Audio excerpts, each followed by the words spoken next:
Fellas, say goodbye to Chuck Sherman the boy. I am now a man. I highly recommend you join the club. We are doing the wild thing all night. Acid house music. Hey, what's up, everybody? This is Sherm. Sherman, I cook all this food. Is that all you gonna eat? General Sherman realized and understood the importance of house music. So, do you know anything about techno? No. Listen. Get it on. Yo, what's good, everyone, and welcome back to another brand new episode of Sherm in the Booth. I'm, of course, your host, Sherm. Today is Wednesday, October 20th, 2021, and this is episode 182, and my, oh my, do we have a massive interview for you today. Episode 182 features the one, the only, Tyler Morris AKA Westend. I caught up with his tech house stallion last week while he was at home in NYC and had so much fun getting his full story. In episode 182, we got it all in. We started by talking about his early inspirations and influences. Westend was born and raised in New York City and grew up surrounded by tons of different music and cultures. In high school, he was exposed to DJing and electronic music that eventually inspired him to start creating music on his own. He found a groove balancing real life with music until he knew it was time to turn his passion into a career. He hasn't looked back since. Now, of course, we talked about the Westend Discography. Personally, I'm a massive Westend fan. It was truly amazing running through his catalog of bangers from 2016 all the way through today. We got the full story on how some of his most profound productions came together, like Detonate with John Summit via Dirtybird, the Pay Attention EP via Solotoko, Get This Party Started via Glasgow Underground, and Jumpin with Sid via Repopulate Mars. We also unlocked some old memories from Westend's humble beginnings. Love this portion of the interview. I also got the full scoop on his Discord called Kick and Bass. During lockdown, Westend started doing one-on-one sessions with producers and helped them learn the ins and outs of house music production. It gained so much traction that he eventually started a Discord called Kick and Bass that now has over 200 members. I personally know 10 producers that have worked with Westend through this program, and it's truly incredible what he's building. Mad respect, my man. I am now an even bigger Westend fan than before because he is such a genuine guy who loves making music and sharing it with the world. He has worked so hard for years and is now touring worldwide playing original tracks for fans new and old. Incredibly inspiring. Thank you so much for coming on the show, my man, and I can't wait to meet you in person someday soon.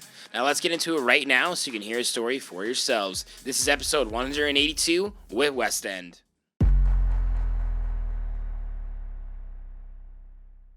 Ladies and gentlemen, hello, and welcome to a very special episode of Sherm in the Booth. I'm here with Tyler Morris, AKA Westend. We're having some beers. Yes, man, sir. what are you drinking today? So normally I've been on this sour beer craze. I just got a wheat beer, the Hogarden. Not sponsored by them, but you know, I think someone left them in my crib, and I just have a couple, and I'm just trying to get rid of them because I like the sour stuff way more. But yeah, this is what's going down my throat right now. That's what happened to me with some Stella Artois recently. I don't normally drink it, but I was like, you know what? It's a classic. Like, I'm gonna pick up a case of beer and bring it over to the homies for a pregame or something. It works. Stella's like also like the classic nightclub beer for me. It's like if I'm playing a show and they're like, what kind of beers do you want? It's like Stella's. Like, that's the easiest to drink. Like, everyone likes Stella's. That's true. I'm a Corona man myself, but Stella, Coronas are good. They're one and the same, honestly. Yeah. We could probably do a podcast just about beer, but we're here to talk about you today. Maybe in like a year or so. I feel like a noob to the beer game. I'm like very new to it, but really, I'm getting into it more and more. So yeah, that's maybe why I'm so into the IPAs, because I started with some of the sour ones that you say you like, and it tastes good, but you start want to drink like a little more full of a beer. I think this is like 7 or 8%. One of these and I'm good to go. The beers I drink honestly don't even taste like beer. Some of them taste like alcoholic fruit smoothies. Some of them taste like cereal milk. Like, they're crazy flavors. Very sweet, very sugary. What did you say? Yeah. Cereal and milk? Oh, dude, there's like guys that they'll put like Lucky Charms in the beer, and it comes out tasting like cereal milk. Like, some of the flavor combinations are just they try to push it to the limit. So, and I like that. I'm like, that's cool. Like, I want to taste all these weird, themed beers and stuff. Wow, we're living in the future, aren't we? Yep, 2021. Hell yeah, brother. Well, like I said before we got on air, personally a huge fan of you. Been following you for years, and it's an honor to have you on. Congratulations on all your success. We're going to get into your story, get into your music, but I like to start these interviews off with a question. And I've noticed you're a pretty big fisherman. You like to fish. Yes, that is my identity. I'm a big fisherman. Fisherman's less tech house DJ producer. That's a good brand. I think that's like my TikTok bio. I think it's literally those exact words. It's like TikTok tech house producer / fisherman or something like that. Hey man, content's content, and I enjoy the shit out of it. Yeah. What is the best catch you've ever had? Okay. Well, like biggest is not always best. You know what I mean? That's so true. Yeah. I've caught like really big sharks, but they're like probably like 200 pound, like 7 feet long, like big sharks. But those aren't like particularly rare. There's a species of fish in the Northeast called a fluke. It's pretty much also known as like a flounder. So it's like your classic brown flounder, like flat fish. Right. And if you can catch one that's over 10 pounds, it's like a double digit fluke. And that's kind of like, you get into like the 10 pound plus club. Most people, they could fish their whole lives. They'll never get one over 10 pounds. It's pretty rare. So I did get one that was like 11.7 pounds or 11 pounds, 11 ounces or something. Close to 12 pounds last year. If you go on my Instagram and you scroll down, you'll find it. It's like I'm holding this big brown fluke. That's probably the best catch I've ever had. I've definitely had bigger fish, but that was the one I was like, oh shit, this is dope. Well, I wanted to test your passion for fishing, because when we start talking about your music and your productions, we'll find out which one you maybe love more. Yeah, I could talk about, like, when I meet someone and they are also into fishing, like I could talk with them about fishing, no matter who they are, where they are in the world. It's like, the DJ Dubs, DVBBS. Yeah, of course. He hit me up on Instagram, and he's like a big fisherman in like LA, and we were literally like, I never talked to the guy ever. We were just DMing each other for like 30 minutes, just sending each other like fishing photos and talking about. Oh my God. I'm a big fisherman myself. I'm in Chicago, so I don't get to fish as much, but I have a lot of family in the Carolinas, and I love intercoastal fishing. You can catch like 10 in a day. I'll send you a picture of my favorite. I went to college in North Carolina, so I know him. Oh, really? Yeah, I went to Duke in Durham, and we would go to the shore for beach week. And so I don't think I fished there, but I know all about Carolina. So. Yeah, Wilmington, great fishing, man. Spotted redtail, redfish. It's like so much fun there. Speckled trout, they got everything. There you go. Okay. I know everything, bro. You definitely got me beat, man, but that's awesome. Hell yeah, bro. Fishing talk. Yeah, I know. We could talk beer and fish. Well, hey, maybe we'll start a new podcast on our own. No one's gonna watch this episode. It's just gonna be fucking like, beer dude. and fish. They'll be like, I thought I wanted to hear about music and tech house. This is what we really talk about backstage, people. It has nothing to do with tracks or production. It's fishing and beer, and what do you like to do on the weekends outside of music? Pretty much. So you're in New York right now, man. Obviously, your name is Westend. It's a core identity of yourself, along with fishing. Let's start in the beginning, man. Where were you born and raised, and when did electronic music come into your life? So I was born and raised in New York City. So I grew up in Manhattan, on the Upper West Side of Manhattan. So kind of, if you look at Central Park down the middle, you have the West Side and the East Side. So Upper West Side. I grew up there. Went to like New York City public schools like my whole life. Went to this high school called Bronx Science, which is like a pretty big high school in New York. It's probably like the second or third biggest public high school, and like a lot of like big alumni went there. It's just like a old kind of famous school. Like Neil deGrasse Tyson went there. Yeah. Robert Moog, right? Yeah, the guy who made the Moog synthesizer went there. Like I went to middle school with Timothy Chalamet. You know him?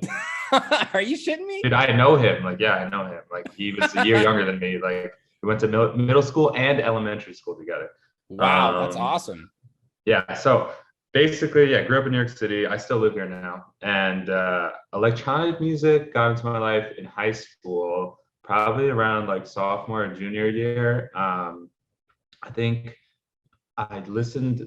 my friend Ellington, he was listening to this band called Justice, which is, you know, a classic electronic music duo. And I remember, I think I like torrented or I was on YouTube. It was either like I downloaded or I was just listening on YouTube to their album Cross. Yeah. And I was like, wow, this is crazy. Like, this is super cool. Because when I was a kid, I always liked like rock and roll and like hip hop. Like, I remember my first album was like Eminem. What's it called? What's the one with the red cover? I'm totally blanking. The Eminem Show, right? I think that's yeah. Oh, with the curtain?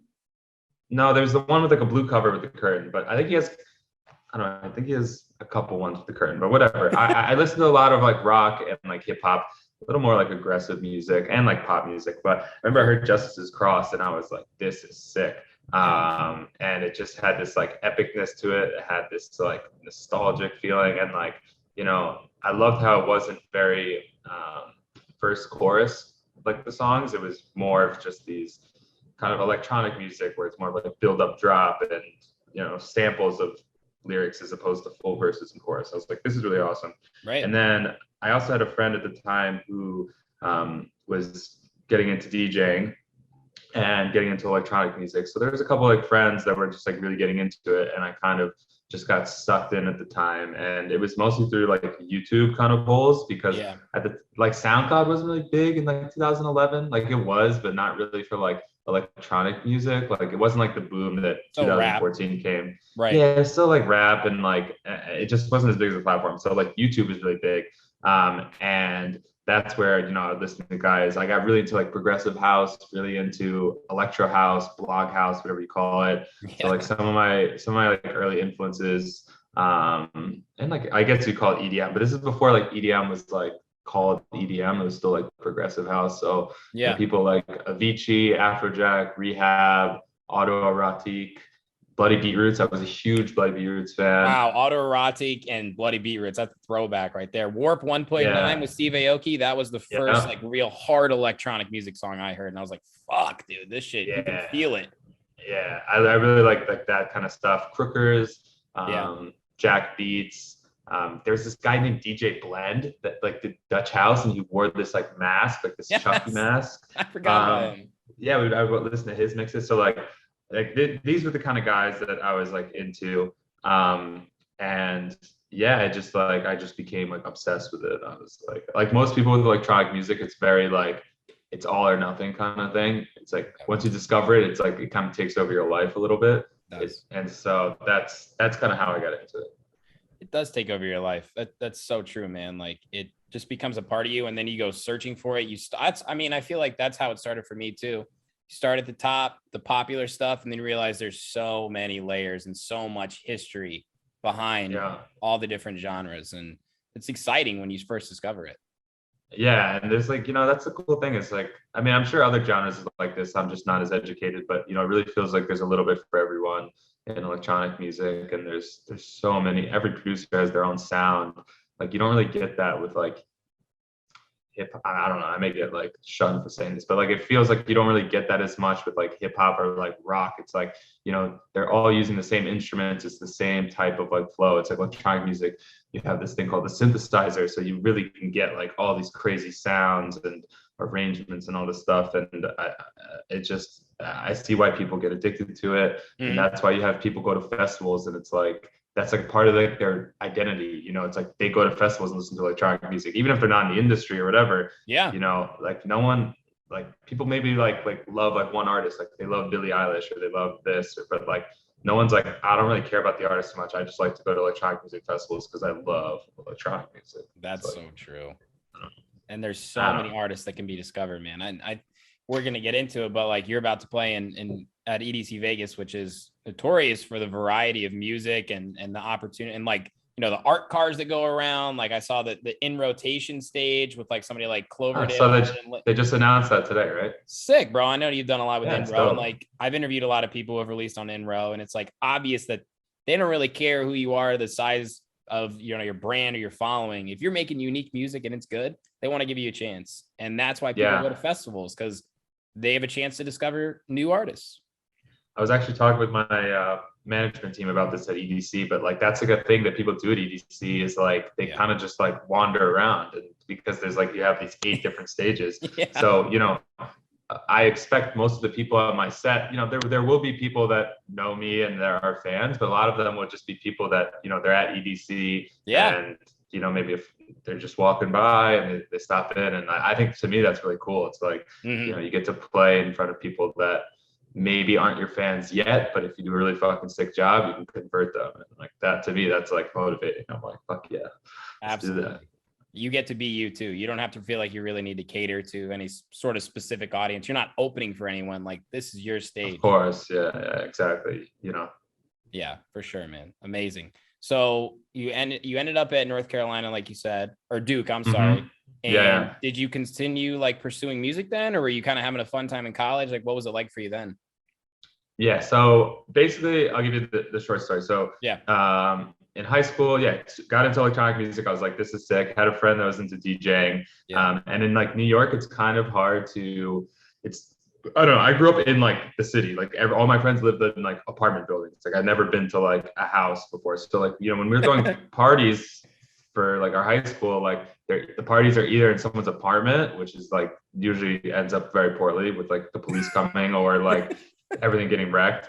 But basically what these, some of my friends would do is like, they would rent out different venues around New York, like little like spaces, like we rented like a synagogue and then like a community center. And we would like, I don't know if you go on my Instagram, I have a really good friend named Kyle. His Instagram handle is NYC Foodie 420, but I go fishing with Kyle and he's kind of like my tour manager a little bit now. But he was the one that he got a fake ID and he had a fake name and he would rent out these venues. So we would pretend like we were like 21-year-old college kids. And we'd throw these like little ragers in these basement with like 150 people, 200 people, make some jungle juice, like charge people entry and stuff like that. And that was like my first intro into like DJing, was like playing like just like progressive house and like Dutch house, like bangers to all of my classmates at the time in high school. So I was like, this is sick. And I was like, I really like being a DJ. I love performing. Like, this is amazing. I love like showing people music they don't know.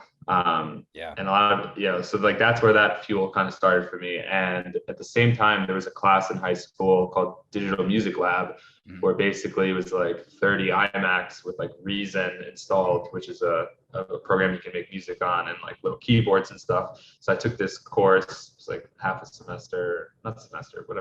year. And I kind of like learned like the basics of music production, like what does a compressor do? What does an EQ do? How does a synth work? How do you structure a track? Kind of. It wasn't even electronic music. It was just like production, like any music production. So music that theory. Kind of like, like music theory, like very basic, but like for a high school kid, I was like, this is sick. Like I wish every high school had a class where you could like learn music. I think everyone should have the chance to do that. But so I learned a little bit of production. I learned a little bit of DJing. So like going into college, I was like, I kind of had these hobbies, and I think I wrote my college essays about like mashups or something. I was like making these mashups, like some really corny shit, like, the college essay. But like, it was like a big part of my identity at the time. It was like, I was like the DJ kid.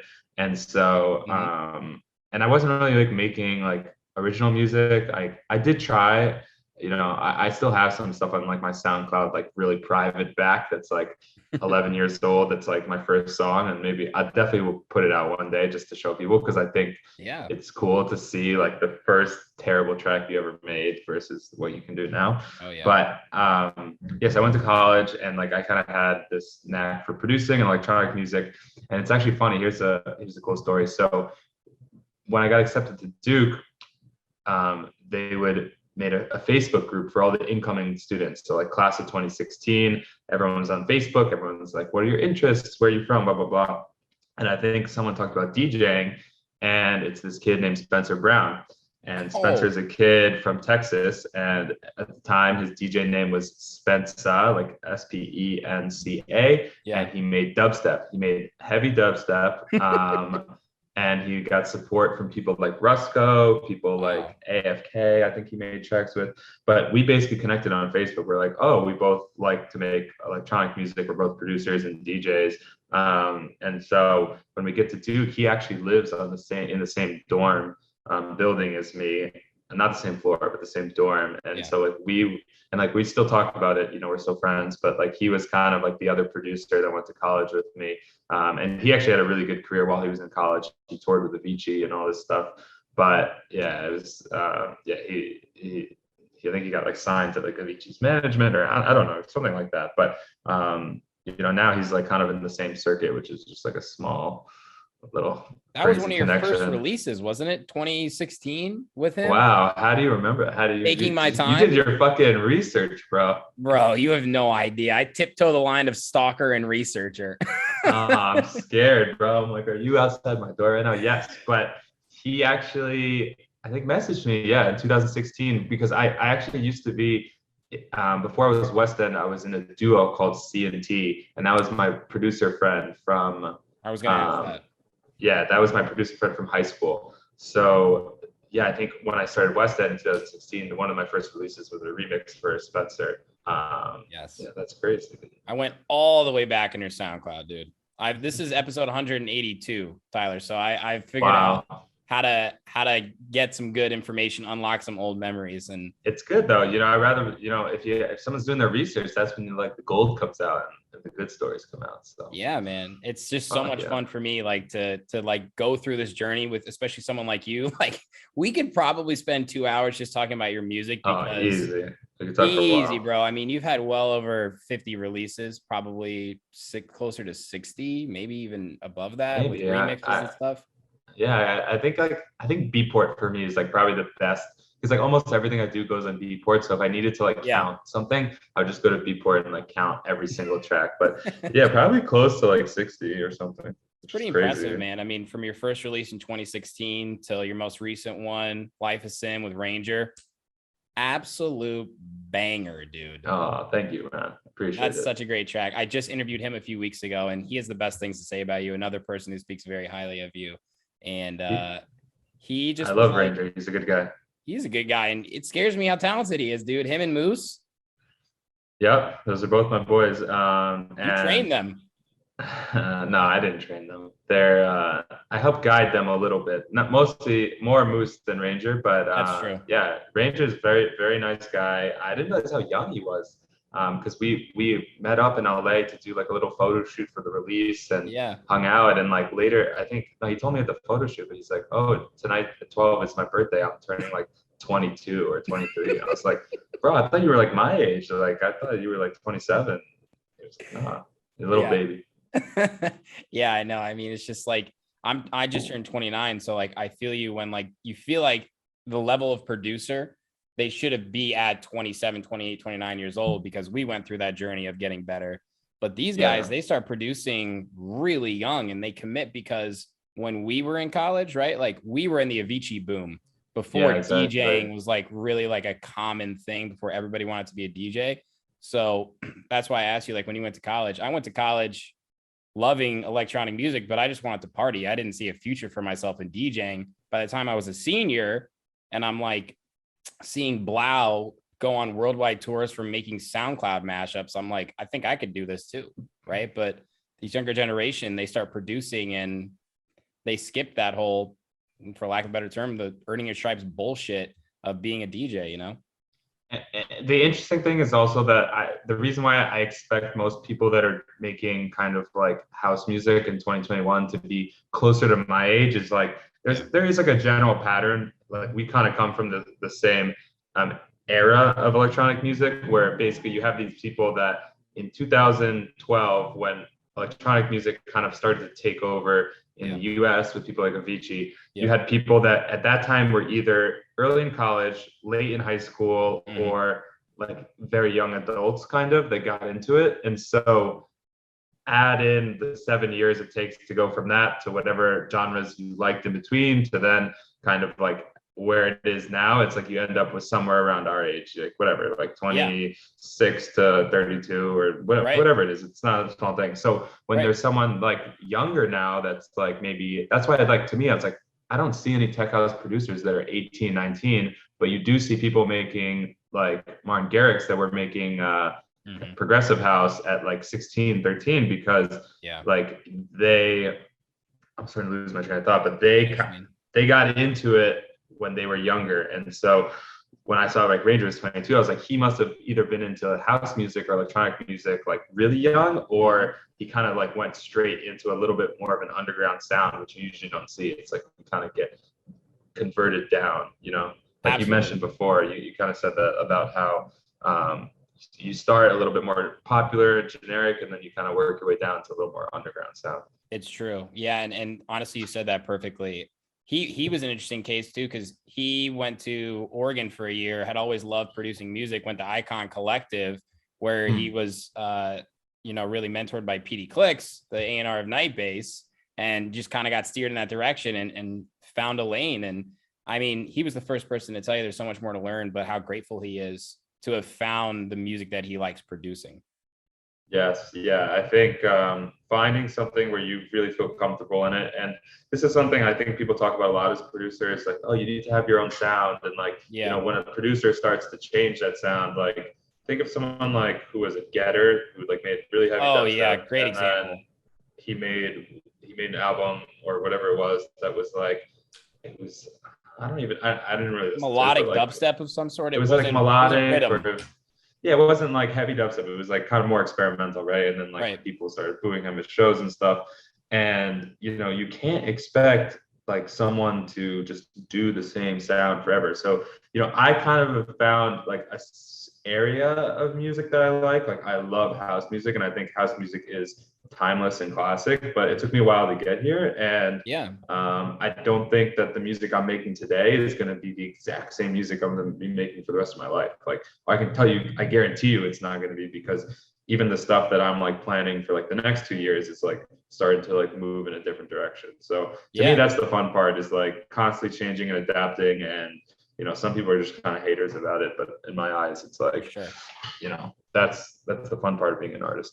Yeah, I mean, and you definitely are having fun with it, man. Like I said, I went through basically your entire discography from 2016 all the way through now. And it's really, really cool, not only to hear how you've elevated your sound, but like improved it as a producer. Like if we look at the Taking My Time, Spencer Brown and Walmers was also on there too, if you remember that. I don't know who that was.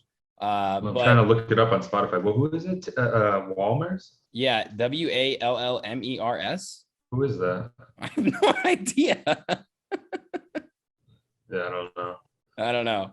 Maybe their name got snuck on there. But I'm pretty sure that was I think it was Taking My Time with Spencer Brown. Yeah, I got it on Spotify. To be honest, I don't even remember what it sounds like. I kind of think if I listened to it, I would like remember. But I'll definitely put that in the post edit so people can hear and you can listen too. Okay, let's do it. Let's do it together. This is Westend's first release, Spencer Brown, Taking My Time in the Westend remix.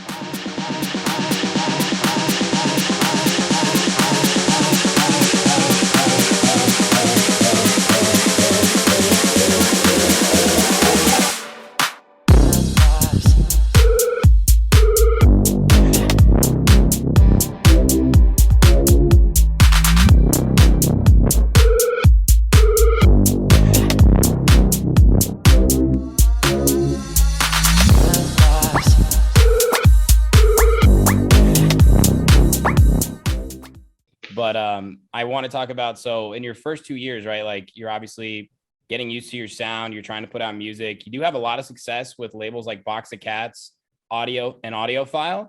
I just want to talk about Box of Cats really quick, because I've interviewed so many people that have released on this label. They speak very highly of the process, the professionalism, and really the range that Box of Cats gives artists. And you released 6 or 7 tracks with them over the years? Has it been that many? I know I've done like 2 EPs, maybe like I did some remixes and compilations. Box of Cats. I believe Box of Cats started in 2016, and basically the way the label works is it's 5 producers, or 6. I'm gonna forget one of them, but it's Wongo, Kyle Watson, this dude Jeff W, this guy Jack Z. There's like another guy or so, and they all kind of, the way it works is like, to get a tune signed, they all have to like the track, but that's pretty much like the only qualifier. Like they don't really care about like how many other tracks you've had or how many Instagram followers you have or whatever like that. Right. And so, you know, it's all just about the music, which for most record labels, it's not all about that. And so yeah, I think I was like their 8th release maybe. I think I did like a compilation and then an EP. So I was like maybe their 8th and like 14th release. So they started a little bit before me, but like at the time, that's what I was really into. Like the sound that I really liked was like Dirtybird and Kyle Watson, This Ain't Bristol. Right. Like Box of Cats was kind of in that same lane, and there weren't many labels that like were doing that kind of wonky house type sound. So for me, it was like a no-brainer, and I think I connected with like Wongo just on social media, and he's like the nicest dude. Matt is his real name. You know, whenever he comes to New York, we hang, we get pizza, and he's done a lot for me in my career, especially in the start.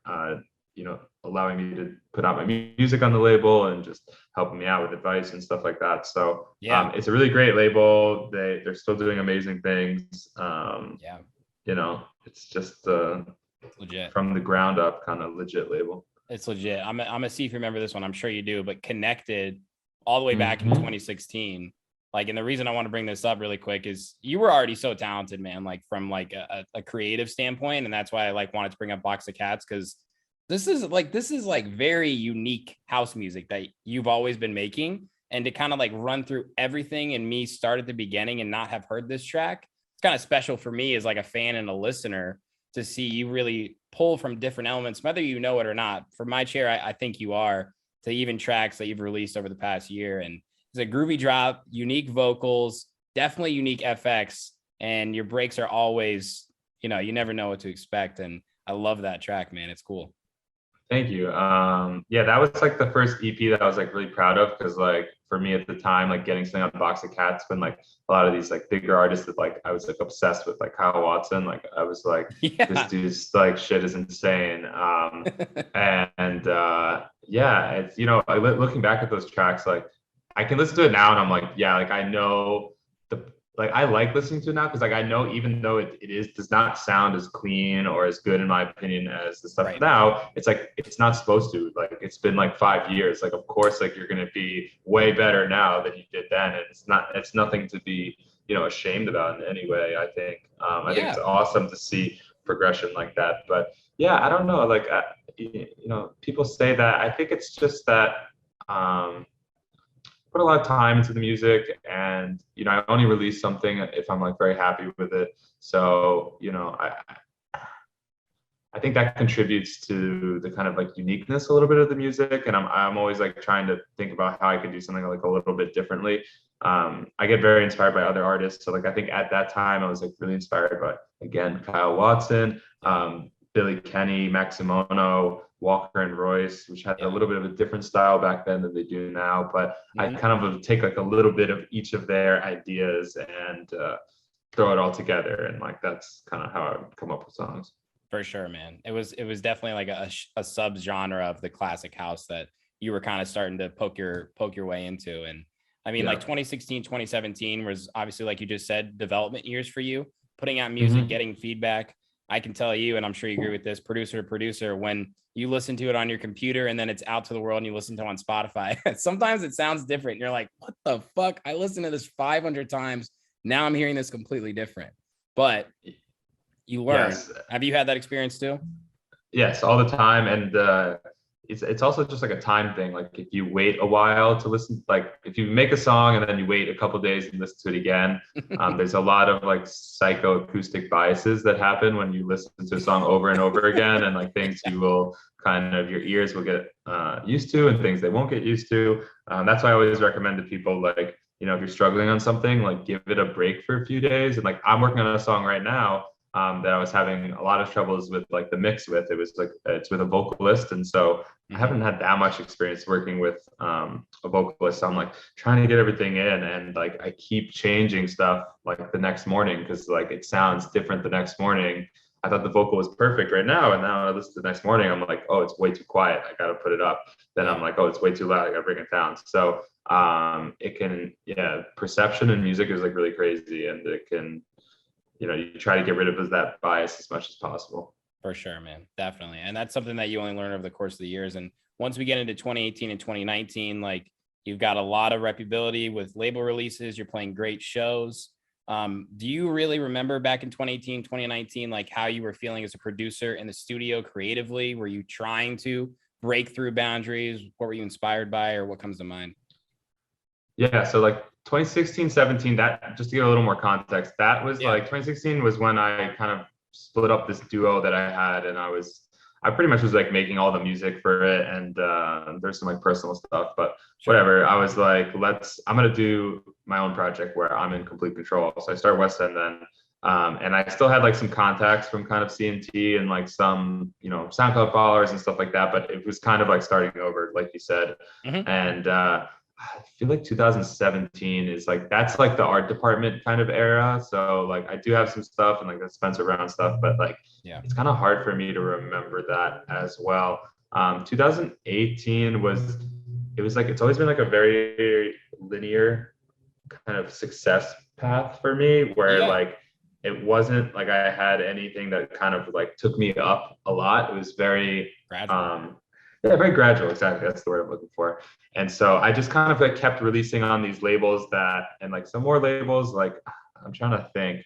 I can pull up like my Beatport because I probably I got you, remember. bro. What do you want to know? Club Sweat, Country Club Disco. All right, there we go. Now I remember. You're doing stuff with Codes.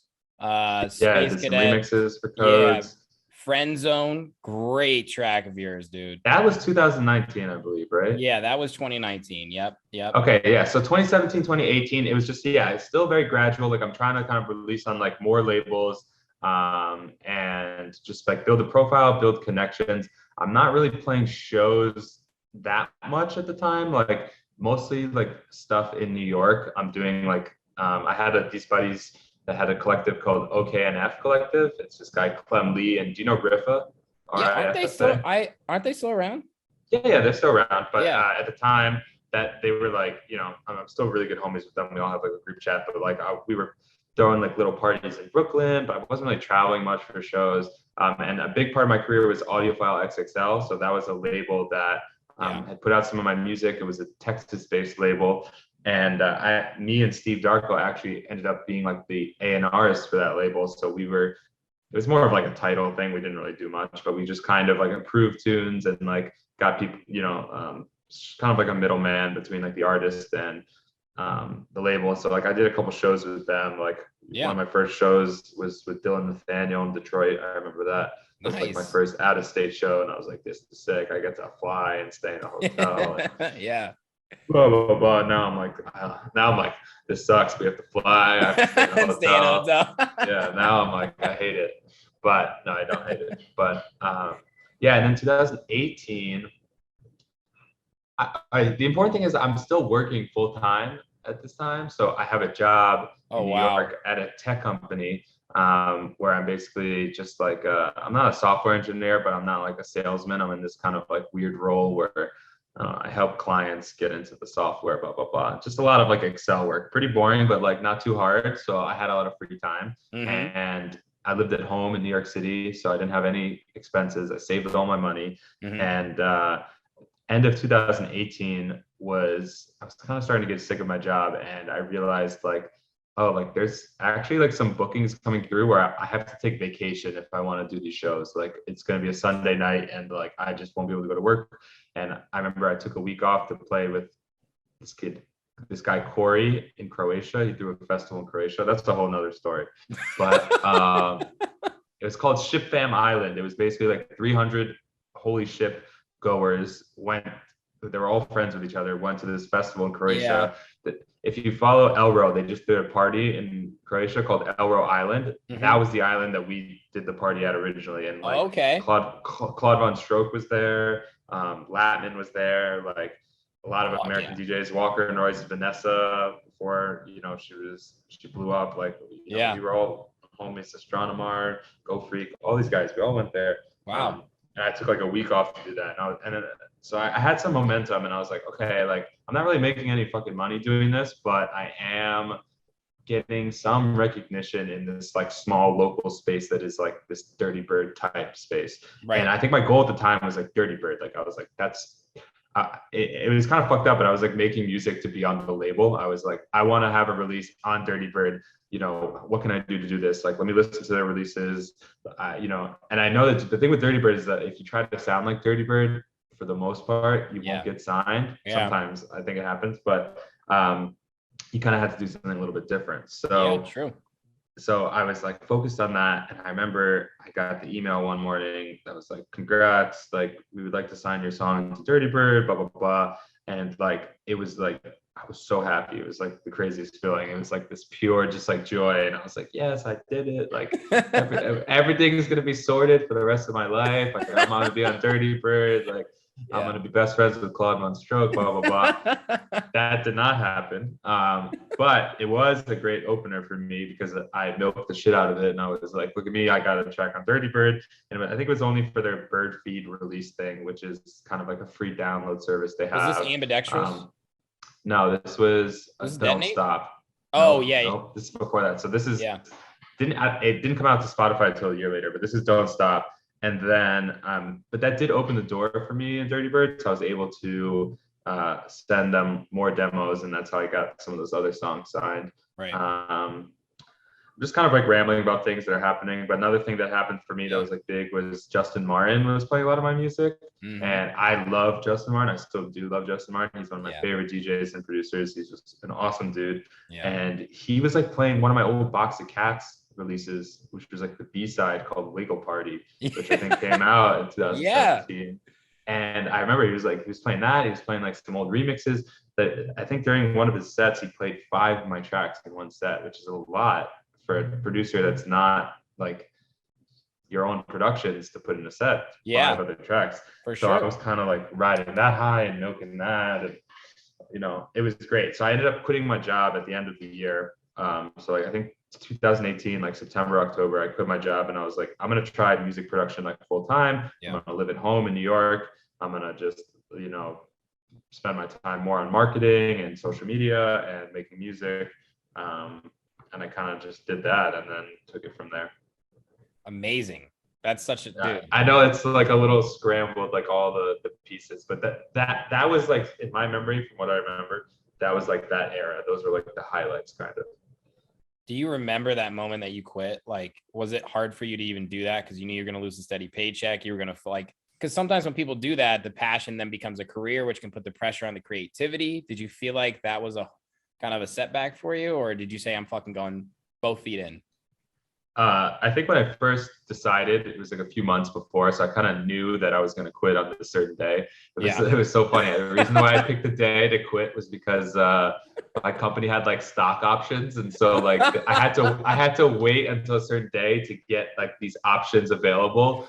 So it was really bad because I was so checked out and did not give a shit about the work because I knew I was like waiting for this day. But it was like extremely liberating, and I was like, this is amazing. Like I don't have to work for like fucking corporation anymore. But you don't realize when you come from like a structured environment, like a school or like a job where it's like you have to be here at this time and like everything is like your life is very structured. You don't realize how fucked up it can make you when you take all that away and you're like, okay, your job is now a producer. You have no one to talk to about, you have no manager to like discuss anything with. You have maybe you do have a manager, but you don't have like a real kind of like manager like in a company manager. You don't have anywhere to be. You have to make your own schedule. You have to figure out, you don't know if you're on the right path. Like that to like someone's mental health that doesn't know how to deal with that is like crazy. And I think that's why a lot of producers, it can be that's why I think a lot of producers just have anxiety and depression, is because it's so overwhelming without that structure. When you live that 9 to 5, it's like really easy. It's like you go in, you do the work that you need to, you go home, you can chill and relax. Like it took me a while to kind of get used to that life, and I'm still getting used to it now. But that definitely hit me a few months into it. I was kind of like, fuck, like, did I make the wrong decision? Like, how do I know if I'm doing the right thing? Like, you know, so there was joy in it, but it was also a little bit scary. Yeah. I appreciate you sharing that, man. And I'm sure, there are so many producers out there right now. I just tweeted yesterday, like I have a day job and I've had a day job for 6 years, man. And I said, like, who out there is hustling with their day job to provide for their passion? And so many people are doing that. And all you want to do is commit to what you love the most, but it's just as important to be realistic, but also That's the question I ask all the time, man. Like, at what point do I say, I got to do this. This is what makes me the most happy. I can't everything slow me down. Yep. And people ask me that question all the time. And I'm just like, look, like, I don't have the answer for you. It's different from everyone. Everyone's situation is different and everyone's priorities are different. Everyone's risk tolerance is different. So, I will say this though, that a lot of the people that I know that did kind of go at it full time and really gave it their all were rewarded for that. And so like, I remember this is a conversation I had with John before. He messaged me on Facebook, maybe 2018 or 19, and he was debating quitting his job. And I was like, look, man, like I quit my job and like I've, been doing the best I have ever done in my career by doing that. Like, I think, that's the right decision for you as well. And, one counterexample to that is Steve Darko, who he's an engineer at Isotope. So he makes like the mastering plugins. And he never quit his job, and he toured with like Claude. I remember Claude brought him on, and he never quit his job, and he still has it. And like, for some people, they don't want to do that full touring DJ life, and they have other priorities and stuff. So, it really depends on you and how much work and blah, blah, blah. But it's definitely, I think, an important decision for people to think about. Yeah. Stressful one too. Very stressful. Good perspective, man. Well, I'm glad you made the jump, because it's pretty obvious after you did, like, things really picked up for you. You ended off, I mentioned Detonate, which did so well for you and John. I remember seeing a video of Claude Von Truck playing it like the welcome ceremony at EDC Vegas. Because I met John years ago too, and I was like, oh, this guy's an amazing producer. And I saw that, I was like, damn, okay, this shit's real. Let's check out this massive track. This one's called Detonate by Westend and John Summit by Dirtybird.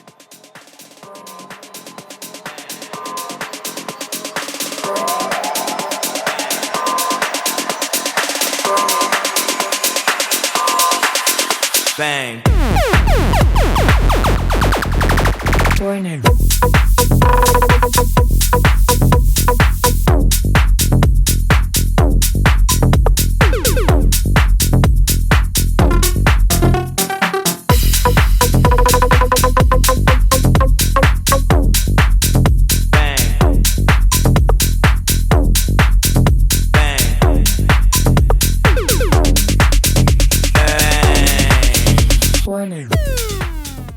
There's a funny story with that track. So that was, I think, one of the first tracks that me and John did together.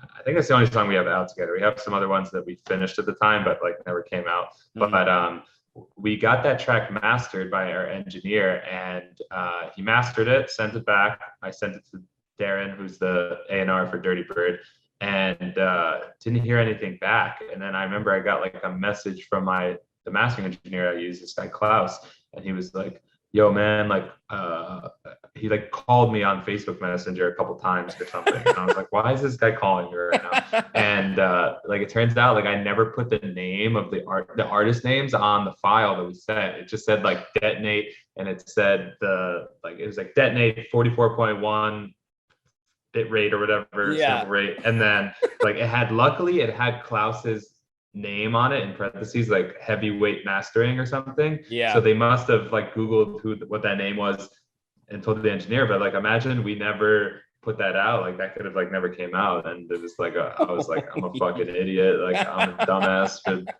for not doing that. But yes, that was like, Claude played that. I remember like I was at EDC that year, 2019, and I was there to play an art car, and I remember seeing Claude, and I think we took like I was like walking with him to his like trailer or something like that, and like I was like definitely like nervous to talk to him, and like sometimes he's like very chatty, sometimes he's not, but he was talking about, he's like, yeah, I didn't expect that song to sound so good, but then when I played it, like the bass is so loud and big or something like that. And I remember inside I was like, yeah, like I was like let's go, like, you know, I was fanboying pretty hard at the time. Yeah, but that's amazing. That track really catapulted both of you, man. And it's just like, it's inspiring to see, like, one song doesn't necessarily change everything, but it can take you to that next level that really makes you sort of rise to the occasion. You know what I mean? Yeah, I don't think in my career I've had like a song that changes like everything, like a hit. You like almost for don't John, want it to. yeah, I think it depends. Like it depends on how you follow up with it. But like for example, John had Deep End at the start of 2020, which to me was the one that kind of, even though you have this big history beforehand, it kind of like changed everything. Like Detonate for me wasn't like that, but it was definitely like a good like kind of bump in credibility and in got a lot of good DJ support and stuff like that. Even like this year, I've had like a couple big songs like Jumpin and Jumpin was party definitely started. for you. Yeah, That was exactly. It wasn't like for me like maybe I don't know. I wouldn't call it like a hit, but it definitely did a lot to help my career. So I think you know there's different levels of how much it can be, but at different points in your career, you know, you're not going to expect it. If you only have 1,000 listeners at the time, a song that gives 30% more listens, like that's amazing. Like, but like that at the time, that could only be like, you know, if you have 10,000 listeners, that could be 3,000 listeners. If you have 3 million, then it's like another whatever. You know what I mean? So, right. I don't know if that math makes sense. It does in my head. I was like, I do follow. Okay. Yeah. Spotify math. Spotify math, fucking the worst type of math there is. The worst type of math. Yeah, we won't get started on Spotify. You're like, why, man? I have a billion streams. Why is there $10,000 in my door? That's the corrupt math. Yeah, so true. But it fuck you over. They do fuck you over, man. I mean, I know I could go. It's its own platform that you have to cater to and learn and be an expert of and playlisting and. It's amazing though. At the end of the day, it is amazing, and it's, you know, as much as like it can be annoying, like with all technology, it's like social media. It's like fucking terrible for us, but like it's opened so much more, and it's, you know, it's the same thing with Spotify. It's like I can literally listen to like any song ever at any point in my life. It's like it's a pretty crazy platform. True, man. Very well said. So let's fast forward to the past year and a half for you. 2020. I think you had a release late 2019, and then your first release in 2020 that I could find was on Solotoko. It was like March 20th, so like right after lockdown, and you had probably your best year of releases, quality wise, like streaming wise, like everything during lockdown, during quarantine. What was that like for you, like from a creative perspective, and also maybe like I don't know, did you feel like this isn't fair, I wish I could be touring, or were you just kind of riding the wave? So in terms of like the success of the records, it still felt like very gradual to me, in the sense that I was like, like, you know, Solotoko is like an amazing label. Like Sonny Fodera is a you know, incredible tastemaker in the music industry, and his label has seen a lot of really dope artists like people like Biscuits and Martin Eichen kind of make their way over there. So to me, to get like Sonny's stamp of approval, I was like, this is fucking awesome. Right. It's a really great look for me. And I think that was like early 2020, and I had switched management companies around the time, and you know, I was working with a little bit more closely with like Noizu, who we share the same manager, and I did a release. I was like the first artist to release on his label Techni, which has done a lot. He's done releases on it, but like the first non-Noizu release on the label in 2020, and that did really well for me. I think I got a lot of great support. Well, you know, we got to check this one out. It's called Do You Feel Me by Westend off Techni. Do you feel me now?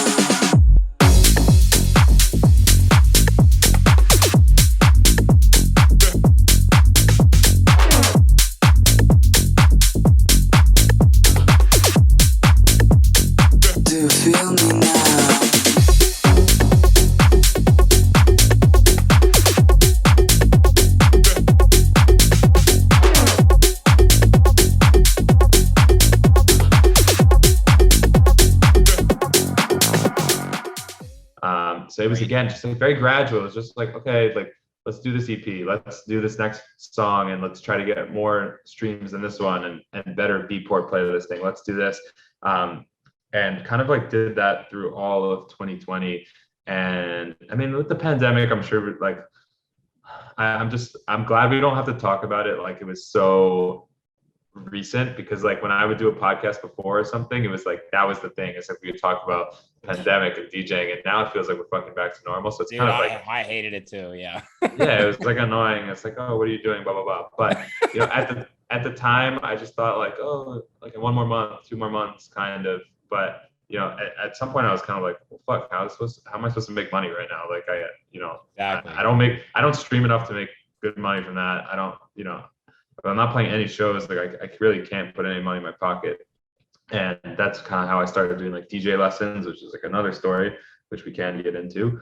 But it was, yeah. But just to keep on the music subject, I mean, it feels embarrassing. I have to ask you, what else did I do in 2020? My memory's so shot. I smoked too much weed. I can't remember anything. Bro, same here, man. I feel like you did. Hold on, I'm going back. You had, I mean, your technique, you feeling me is honestly my favorite track of yours. You had. Thank you. Oh, I got it. Give It to Me on In Rotation. Yep. Yeah, that was a tune I finished in like 2019, and we got it signed. And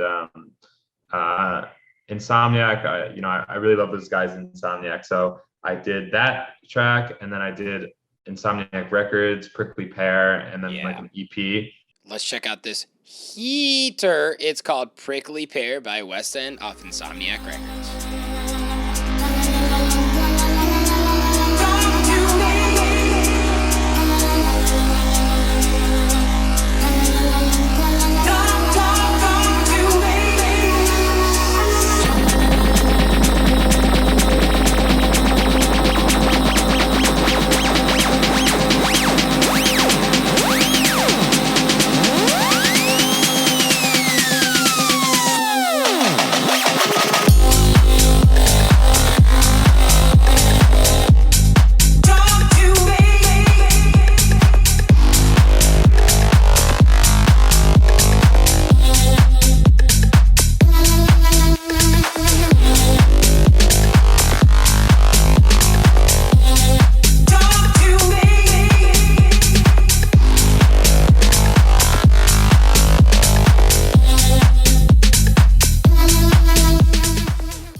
Which I love Prickly Pear. The other songs in the EP, they kind of like, I never play them.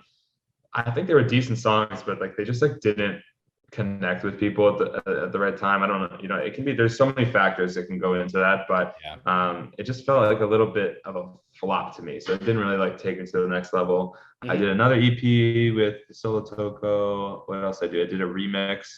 I did.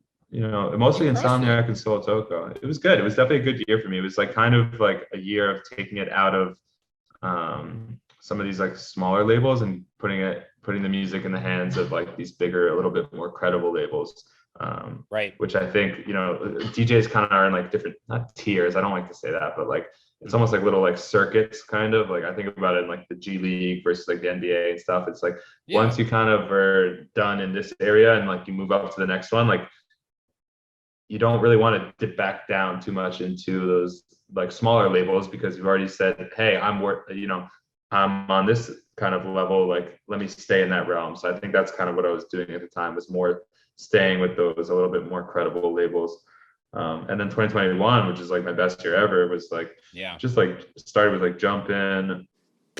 We gotta check this one out, people. This one's called Jumpin by Sid and Westend off Repopulate Mars.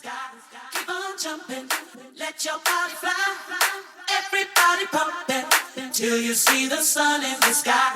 Keep on jumping, let your body fly. Everybody pumping till you see the sun in the sky. Keep on jumping, let your body fly. Everybody pumping till you see the sun in the sky. Keep on jumping.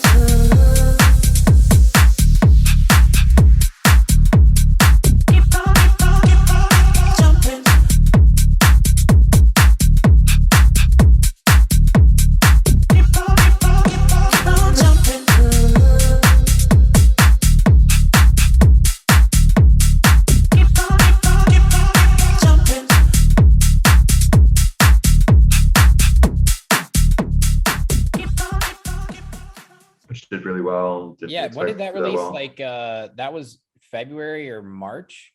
That was the first release of this year. Yeah. February. Yeah, and Repopulate Mars, I have nothing but the best things to say about them. I interviewed Nick Kaysen and we talked about that track. And like I said, I talked to Sid about it. And it was so cool. That track was marketed, millions of plays on Spotify. Didn't Kim Kardashian play it in a video or something? Yes, that was she was like, I think it was like Live in Miami's first opening night, and Alesso was playing. I thought it was Alesso who played it, but I think it was the DJ right before him. But like I guess Alesso was like about to get on, and so like I guess Kim Kardashian just on her story, like she's like just at the club, and you hear Jumpin in the background, and I was like, wow. I was like, this is the better marketing than anything I could afford, probably. That's so funny. Yeah. When you were walking with Claude Von Stroke, when he was talking about Detonate, you were like, I made it. But then when Kim Kardashian took a video of the direct support DJ for Alesso, you're like, this is it. I've made it. Yes. You know, anytime I can find some support with like, the thing with like DJs is like no DJs, like I think Ernesto had this tweet, my producer buddy Ernesto from Miami, but he was like get rid of your egos, DJs, because like unless you're like Diplo or like Zed, like no one knows who, like the general public don't know who you are. So I knew anytime I could find someone that's like a real celebrity that like likes my music or something like that, like I'm like, to me that's like a win in my book, because I don't know, it's just like that's something you could tell your mom about, and like if I'm like, Mom, Claude Von Stroke likes my track, she's like, who the fuck is that? I'm like, my song was in Kim Kardashian's story. It's like that, you know, they know that. My favorite example of this was that when John DJ'd in the Hamptons, and fucking Chris Cuomo is like at a table next to him. Dude. And then like that goes on like Fox News. Like that's like, to me, that's like legendary shit. That was one of the funniest videos ever. It wasn't like him and his brother like sweating. They looked like they were on Molly. Like fucking... That wasn't his brother. It was like some random dude, but like, yeah, he just looked like strung out. And I think that's when Andrew Cuomo was like getting all this shit for being a fucking predator and like a just creepy dude. And but that's the funny thing with John, is he always has these like weird fucking like always Jake Paul or like Logan Paul or something. I don't know. It's just like these like real famous people cross up with the music. But yeah, that's when I'm like, oh, this is actually cool. Like, you know, if it's like a DJ, you're like, whatever. It always happens to John. Yeah. Amazing, bro. And I do also just want to say again, like, get this party started. Production quality, man, it's got to be one of your cleanest mix downs. I want to ask, like, when did the vocals come into play? Did you start with those, or did you have the actual composition? Let's listen to this one together. It's called Get This Party Started by Westend of Glasgow Underground.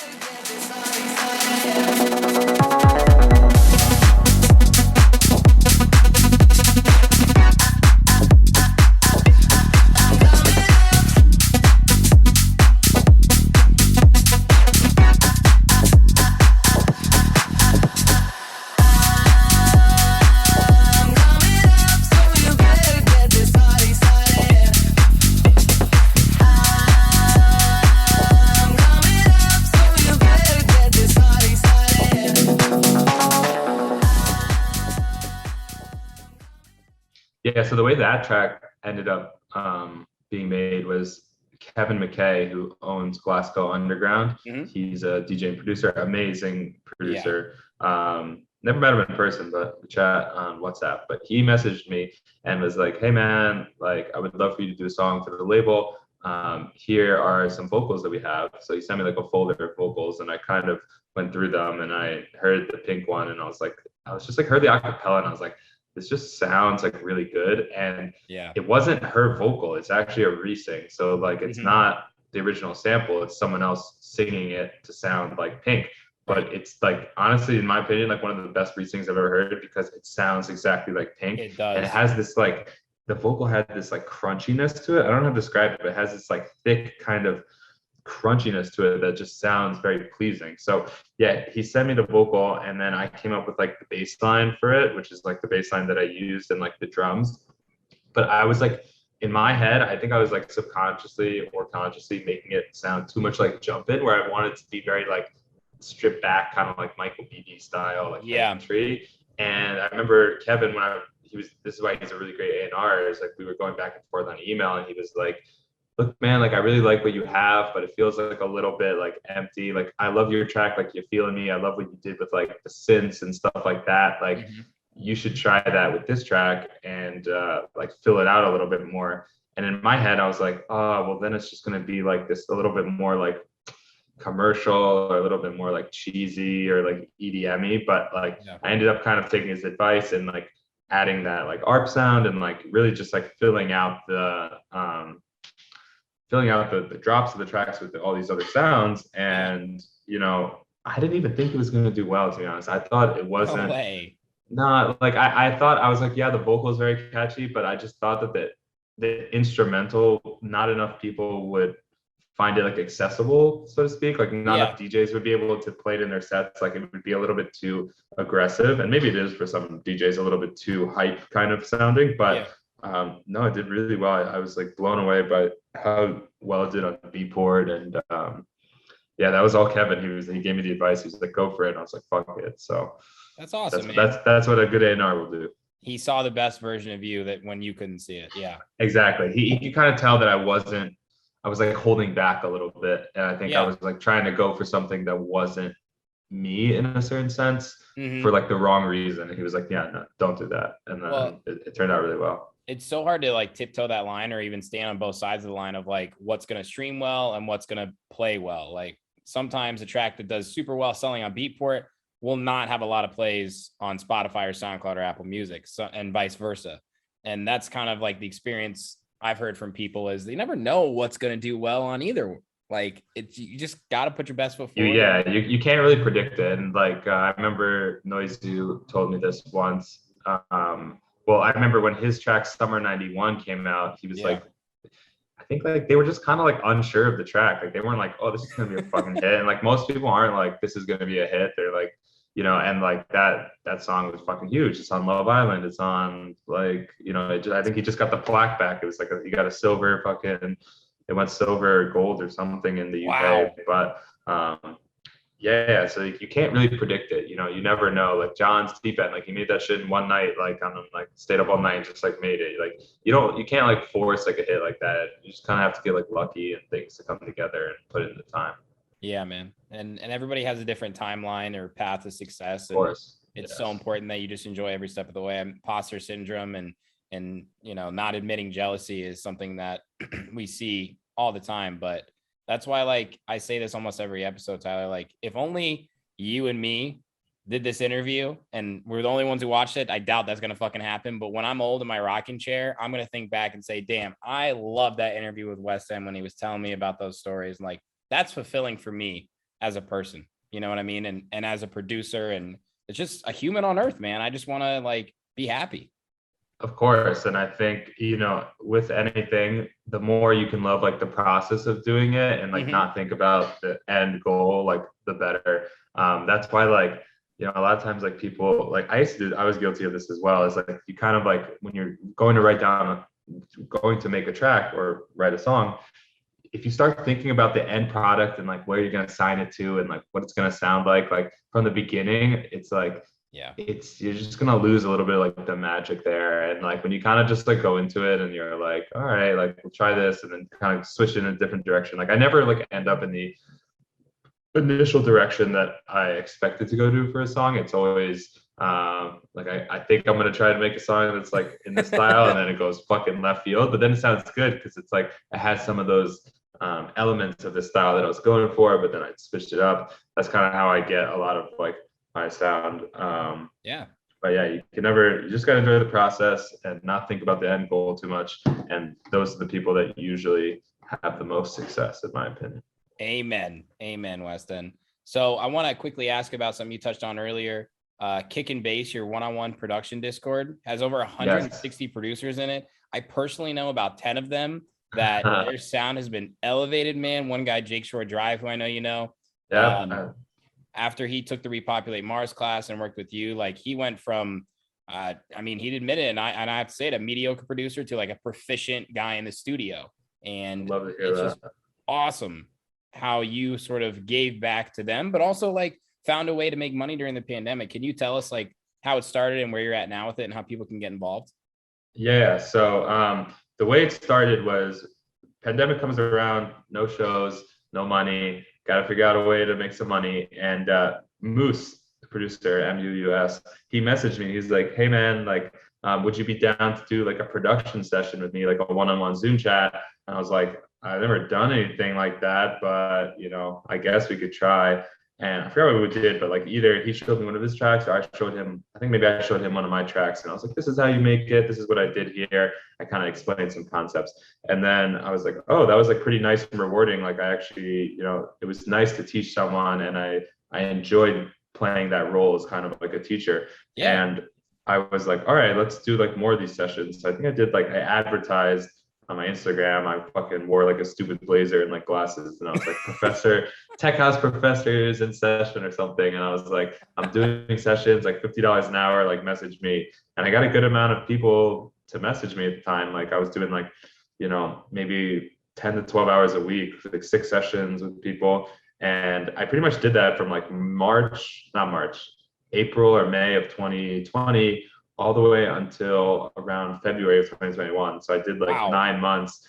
Dude, I must have done over like 400 to 500 hours of sessions, like with over close to 100 producers. I have a Dropbox folder with everyone's names and projects, and like if you look at my Splice right now, the amount of projects I have is 1,500 projects. It's like I didn't even write that much on my own music. I was just basically doing so many Zoom sessions every week, and then I kind of got burnt out of it a little bit in 2021, and I kind of saw that light at the end of the tunnel with COVID. So I was like, all right, let me pull back on this a little bit. I don't feel as pressed for money. I don't feel, I gotta like rethink this. And so basically, I ended doing sessions, and I ended up doing some stuff for YouTube because I was like, I've already been filming myself for the last year. Like, why not put something up on my YouTube? And that's what I did. I basically was like, all right, I'm going to make a track from scratch in like an hour and just put it up. And like, I did like some minor video editing kind of stuff. But it did really well. And I didn't put any ads or anything on it. And they got like, for a tech house tutorial, it's at like almost 90,000 plays, which to me is like kind of crazy because that means like almost 90,000 people around the world sat for an hour to watch me talk about like music production. Yeah. And in this specific like niche kind of genre. And I was like, that's pretty crazy. And it did really well. I did another video. And then after that, a guy named Freddie hit me up on Instagram and he was like, I saw your videos on YouTube. I'm in a Discord with this guy, DeMarzo, who's a kind of like a minimal house producer, tech house producer. Yeah. And, he does all this stuff. It's pretty cool, but I think we can make something that's a little bit better and more focused on tech house specifically. Mm-hmm. And like, you're going to be the head coach and we're going to set this up. We're going to make a Discord server. I was like really reluctant at first because people DM me like fucking stupid business offers and shit all the time. And I was right. And I was like, oh yeah, like, yeah, Here sure. But then I was like, this guy like really knows what he's talking about. And I was like, I could see this like working. Because I knew I didn't really want to do one-on-one sessions because it takes so much time. It's like 2 hours. It could be like 8 hours a day, just like talking. Like my throat would hurt at the end of the night because I was just talking so much. Like a recruiting fair, dude. Yeah, dude. It's just and it's like it got like so, and I was like, I can't do this, but let's try this idea. And so we kind of came up with this idea for Kick and Bass. So what Kick and Bass is it's a Discord server. That's physically what it is. And if you don't know what Discord is, it's just kind of like a chat room, but it's like a forum and a chat room together. So it's a Discord server and it's a monthly membership. So it's not a free server, which I felt pretty guilty about in the beginning. But then I realized that for me to provide quality content and all these other things we provide, it just has to be a paid service. Yeah. Can't be doing that for free. Yeah. But so it's a paid Discord server and there's like, I would say 3 kind of main components to it. The first is the tutorial videos. So I record videos on pretty much different topics in tech house production. Some of them are track breakdowns. So I show you, how I make my tracks. Some of them are track creations. I show you how to create a track from scratch. I go over different topics like mixing, mastering, little tips, like how to make a bass line, how to make a snare roll. And this kind of gets updated every month. Like I record videos and we put it up there. So if you're a member of the Discord, you get access to all the videos. They're nice and neatly organized. You get the project files as well for some of them so that, if you want to steal the samples or just go into it on your own time, you can do it. So that's like the first kind of area or thing you get access to. Mm-hmm. The second is music feedback. So right now there's 2 different feedback levels. There's a standard level where you get 2 feedbacks in a month, and then the premium, which you get 5 feedbacks in a month. And basically the way the feedback works is you upload your track to SoundCloud, you send it to me, I listen to it, I give you, I don't know, anywhere from like 7 to 10 pretty detailed bullet point notes about what I think you could be doing better. And the important thing I think with feedback is that, you know, you have to tailor the feedback to everyone's specific needs. So, you know, if there's a producer that's really green, they just started producing, I'm not going to be going crazy about, hey, your snares, frequencies, resonant in this one area, because at the end, like that person should be more focused on like the songwriting or coming up with melodies or sound design or something, finishing a song. Exactly. And so like, I'm able to kind of tell where you're at in production and give you, you know, if you are a really good producer, I'm going to give you those like very specific little things that are going to help take your track to the next level. But yeah, so you can get feedback on your music from someone that, you know, lives and breathes like electronic music and tech house. Like that's, you know, all I listen to, all I make. So I you know, I'm very confident in my ability to give feedback on that genre. If you told me to give feedback on like a dubstep song, that'd be a different story because I don't listen to dubstep. So, you know, it's a little bit harder. And then like the third aspect is like the community. So we have, I think at this point, we're over 200 members, I think at this point. That's fucking awesome, dude. It's great. The growth is crazy. And it's, there's just, you know, there's a really good kind of community. We have a community feedback channel where people give each other feedback on their music. Like we have, I give guest lists to people in the groups. Like if I'm going to the city, I've met a lot of these people in real life, and it's amazing. Yeah. So it's a nice little group that we got. And that's one thing I've just heard from a lot of people is like, they're like, you know, my tracks sound a lot better now after being in the group. And you know, maybe it's because they're paying and they're just focused more on music, but I really do think that the content is really good that we have in there. We have some stuff from guest coaches as well. So Black V-Neck was our first guest coach. They recorded an amazing video on one of their tracks and they answered a lot of our members' questions. We're going to get more guest coaches in the future. So I would say if you are a tech house producer and you're trying to get better, I can't think of a better way to spend the money that you would pay to be in the Discord if you're trying to get better. Personally, I don't know.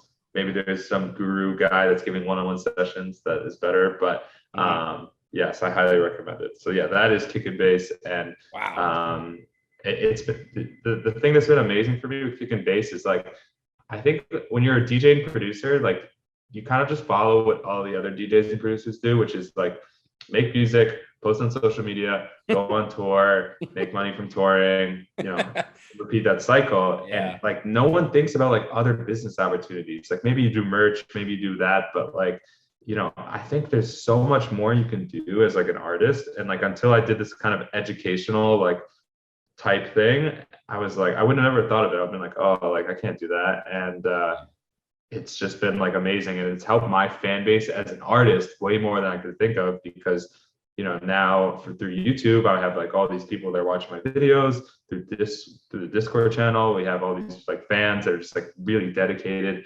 And if I just was like, oh, I'm just gonna release on labels and just tour and not do any of this stuff, like I don't think I would be anywhere near where I am today without that. So to all the producers out there, think outside the box, think about other business opportunities, other ways to kind of take your skills and your brand and do something cool with it, because I think that's how you're going to stand out from other people.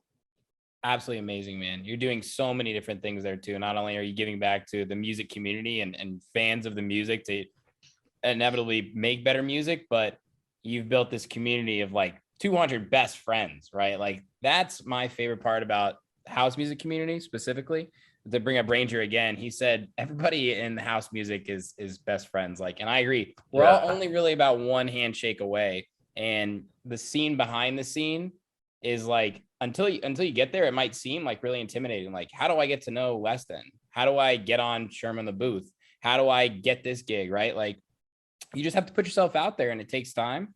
But for you to really be giving people like, I mean, a synagogue to party in, bro, like to bring it back up from the beginning, like you're doing something really special that's virtual that you're now turning into a real life, real tangible thing. And I think that's really special, man. Thank you, man. Yeah, it's the thing with like house music, I think I've tweeted about this before, is like, it feels like no matter like what specific genre you make either, like what's your kind of flavor, like what your background is. It sounds so corny. It's like, doesn't matter like who you are, or like kind of thing. But it's like, it really is like everyone's like homies. Like that's why you have people like Carnage, who, you know, was a few years ago like chilling in Ibiza with like Jamie Jones and stuff. It's because like at the end of the day, like people that make house music, it's all about the love, it's all about the music. Like no one cares like what you're doing. And I feel the exact same way with you. It's like I can meet someone that I never met before, and if we just have this one connection through house music, it's kind of like, you know, there's something there to kind of connect with. It's not even just fishing for us, it's lots of things. Fishing is probably a little bit stronger than house music, I'm not gonna lie. But a lot of the problem with fishing is that a lot of just, I mean, I'm not trying to get political, but I think a lot of fishermen are just like terrible people that are just like these. They're just, I'm not gonna get, I don't want to be creating any divisions, but a lot of their political beliefs are just pretty bad. So I love the fishing aspect, but they're just terrible people, especially in New York. Like, oh yeah. That's so fucking funny. I've gotten kicked out of fishing Facebook groups because like people will say like kind of like racist, like fucked up shit, and I'll just say like really terrible shit, like your children are ugly or something, and like they'll like I've gotten kicked out of fishing Facebook groups, and it's like, but yes. Another what a way to end for this. the good of humanity, Tyler. I love it. I know, I'm getting rid of all those racist fishermen. So one racist fisherman at a time. That's all it takes. Amazing, bro. So we've covered a lot. You obviously have so much in the works. Like I said, EDC Vegas is coming up for you. Had a huge summer, man. So many great shows. What can you tell us about what's coming over the next few months for you?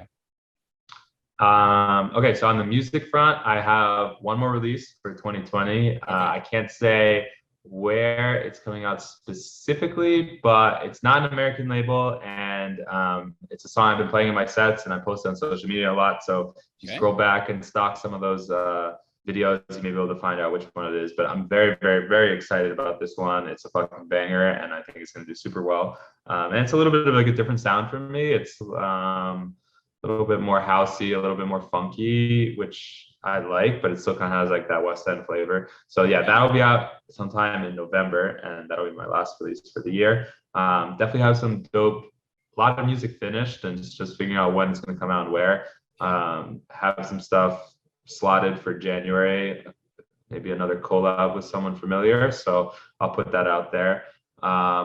But in terms of shows, yeah, EDC is coming. I'm going to be playing 3 sets there. So Encore Beach Club on Wednesday with Insomniac Records. Bro, Thursday with so Insomniac sick. Records. Come on, that's sick. Yeah, it's going to be fun. Vegas, baby. Yeah, I've never been there either, Encore Beach Club. But yeah, so that'll be, I know. I heard it's going to be dope. So I know you love tequila, right? Yes, sir. There's a shortage in 1942. I think it's because of John Summit and Parker, though. Probably. I like 1942, but like I'm not like a snob. I'm not like I only can drink. Yeah, no. I'll drink whatever as long as it's chilled. Yeah, I prefer Reposado or Anejo. Like I love darker tequila. Okay. I still will drink Blanco or white tequila, but darker is much better. Casamigos Reposado is pretty good. That's normally what I get on my shows. But yeah, so I have Encore Beach Club, and then a set at the campgrounds on Sunday, and then at Stereo Bloom on Sunday. So 3 shows for EDC. Doing Halloween in Miami. I don't know what the fuck I'm going to be for Halloween yet, but I want to be like a fisherman and like come with like a fucking bib, like a rubber bib, and like my fucking rubber boots. But like it just sounds like such a hassle to wear that. And I feel like if you can't see my feet, like if the DJ booth is like, you know, there's an LED wall, like the costume may, I don't know. I gotta figure out what I'm gonna be. Yeah, exactly. It's like just take a photo and like that's all you need. Bro, I'm in the same boat right now. I was just thinking about what I have. I during the pandemic was doing something to keep myself entertained. I was dressing up as DJs. I did Chami, Mala, Claptone, Fisher, and I like ordered outfits and like dressed up like them and did cover sets. It was actually a lot of fun, and now I have all these outfits, so I'm like, maybe I could do like a Mala cover set, but like I want to be myself, but also is it going to be hot? Not a bad idea. I think the best was did you ever see when Omnom dressed up as Fisher? No, I didn't. Oh my god, you gotta just go on his Instagram. Yeah, he dressed up as Fisher and he looked exactly like Fisher. And like I think he was playing like opening for him or something. And like I think Fisher's like wife like mistaked him or like it was like something crazy. Like I'm not really good at this. And then he dressed up as Will Clark, I think the year after, and he looked exactly like him. But yeah, dressing up as a DJ, I feel like it's always a funny look because it's kind of like most people won't get it. Like if you go out to like bars or something, they'll be like, "Who the fuck is this guy?" But yeah, like the ski to mask. the people in the scene, you're like, "All right, like I know exactly who you are." Yes, the claptone mask has freaked people out, but the people that get it, they're like, "Nice claptone mask." Yes, exactly. That's pretty much it for announcements. Yeah, I'm doing Halloween in Miami. I have some shows in November. Just announced today I'm doing Marquee. They do a Wednesday party. I think it's called Low Key Library or something at Marquee in Vegas, Awesome, which should man. be fun. Good for you. It's a great venue too. Yeah, I'll be overseas in the end of November, I think, for some stuff. Can't talk too much about that. But Elro in New York City. So for all my New York City fans, Elro, which is my opinion, is the greatest party in the world. Have you been to an Elro before? Or no? I'm going to one in Chicago, November 20th. Nice. I saw that with the LP Jovi's, I think, doing that one, right? Yes, bro. I'm such a big fan of her too. But like Jamie Jones, I've never seen Jamie Jones, and I'm dying. Oh yeah, he's the goat.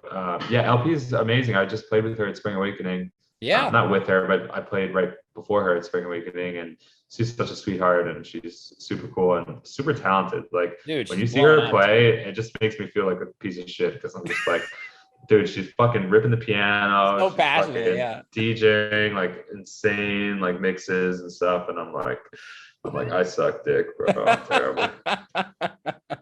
We need more people like her in the scene, though. She's special. Definitely, yeah. She's amazing and she's doing big things. But yeah, Elro. So December 11th at Avant Gardner. They do a really good job on Avant Gardner too with Elro, like the fucking production and the confetti and everything. Like I'm doing the Repopulate Mars stage, so it'll be good. I think Jay Wara's on the lineup, Lee's on the lineup, my boy Clooney's on the lineup. It's gonna be good. God damn, that makes me want to come out to New York for that. Jesus, that's fire. I'm through, man. It's gonna be fucking crazy. Okay, last story really quick. I was in New York 2 years ago, and my friends convinced me to go to Fisher Chris Lake, and I bought hard tickets from one of my friends. We pre-gamed. We go all the way, taking a cab from fucking Manhattan over to Brooklyn is a journey. And we get there. I'm with my girlfriend. It starts pouring rain. We get inside. I'm like, thank fucking God we made it. I got fake fucking tickets, Tyler. And I have to go. I got fake tickets. So I was this close to getting into the Mirage, and all my friends were there. They didn't sell any at the door or anything? Dude, they were selling for $400. From the Mirage was? That was probably they weren't the Mirage. It was sold out. It was like scalpers outside, and I was like, what am I gonna get fucked over again right now? Yeah. I mean, fuck, that makes me so upset to hear that, man. I wish I could have fucking, there's all these like groups and stuff you probably found. But yeah, I think I was at that show actually. It was crazy. I saw you just saw Carl Cox there too. How was that? Yeah, that was awesome. That was like I was kind of dead because I kind of went on a bender the night before, so I didn't stay out as late as I wanted. I think I stayed out till like 3:30 or so. But that's pretty late. Yeah, but like he goes to like 5 o'clock and like, but yeah, it was amazing. That was also the last party in the Mirage. So now they've closed the outside and they only have the Avant Gardner, which is like the inside rooms, which are still pretty big and crazy, but they don't have the big outside. But he's the man. Like, one thing I noticed about him is like a lot of times you think like these tech house kind of techno DJs, you don't really ever hear them get on the mic. But like Carl Cox, like the first thing he does is gets on the mic. Crowd goes crazy. Yes. And like throughout his set, he gets on the mic and says things, and the crowd goes crazy when he gets on the mic. And it's kind of like, even though he is like, one of the most respected underground guys, and a lot of people are like, oh yeah, underground people don't get on the mic. I was like, it can be such an effective tool for really getting the energy up in the room. And I was like, props to you, Carl. Hey man, he was good on the mic and he was good behind the decks, and it was just a good night. Yeah, little bit goes a long way. I had to shut DJ Susan up in Chicago on the mic. Yeah. That motherfucker talks too much, bro. Yeah, you gotta take the mic away from him. When he turns into Carl Cox, let's go, Susan, bro. Yeah, you want to sprinkle it in every once in a while and kind of keep people on their toes, but He cracks me up. He's unlike any other. So either love him or hate him. He's definitely unique. I love Susan though. Good guy. Amazing, bro. Well, thank you so much, Westend. Again, huge fan, man. Congratulations on everything. Keep crushing it. Keep inspiring. You've got a huge fan base here in Chicago. I think you know that. I saw you played at Late Nocturne too. Great venue, like Spring Awakening. Like, the people know you here, and we love you and we respect you, man. So I love Chicago. I definitely gotta, plan my next visit there. Hopefully, it won't be. I don't think I'll be there for the rest of 2021, but hopefully 2022 will be there. It's just an amazing city, and like the fans are so good there, and it's like the scene is so good in Chicago. It's really great. So it's awesome, man. Yep, blessed. But thank you, brother. I really appreciate it. And thank you for having me. This is awesome. For anybody that was listening through all the way through, thank you. And make sure to check out that Discord channel. I think that's so awesome. Maybe one of the coolest things I'm hearing in the scene right now. So thank you for giving back like that. If you're interested, go to www.kick-bass.com. Most of the information's there, the specifics and stuff, but you can also just shoot me like a DM on Instagram. It's the Westend. And if you have any questions, I'll let you know. That's good promo. Damn, I could have done that better myself. It's not his first rodeo. Flows out of me. Flows out of me. Amazing, brother. You have a good night. Thanks, Tyler. Yes. See ya. Man, do I love Sherman the Booth. Oh, hey, I think you do too. Hope you enjoyed that piece of content. If you're looking for more, make sure to my YouTube channel and hit that subscribe button and turn on all notifications so you don't miss any upcoming Sherman the Booth interviews, live sets, new music, exclusive artist interviews, Sherm's Word, sub-pack reviews, and more. This is your one-stop shop for everything entertainment. Cheers.